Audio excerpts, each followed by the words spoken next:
Kuri wa kabiri igenekerezo rya 16 Rusama umwaka wa 2023 ubushikiranganji mu vy'ubujejwe harimwo imico kama bwatunganije ikiganiro kidasanzwe ku bari mu gisata c'imico kama na cane cane abaririmbyi.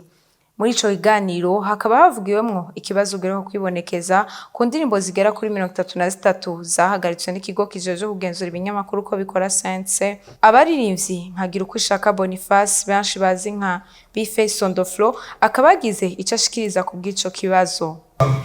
Mugabe indirimbo nta n'amavuzi ibihumbi amajana atatu irakwiriye. Ariko umvirije indirimbo yitwa ngo ibisusu inzoga n'ibebe zifise amamiliyoni.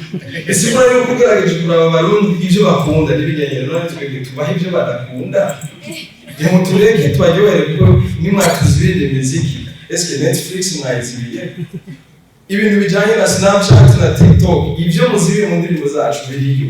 None tubandanye turi mu muziki muri mamati kweli. Umushikiranganji w'imico kama Ezekiel Nibigira nawe akaba yagize ica mwishura. Ibi byose biryoshe siko bitugira ikibazo. Kuri Bface ndamwumva wavuga ati niho duhera tumva. Wavuga ati niho duhera tumva. Mugabo Bface yibonera udufaranga gusa.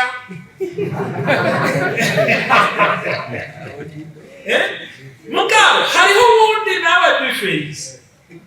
Nka leta yo ikiraba none naho Bface tujye duhera tubitse mu mufuko.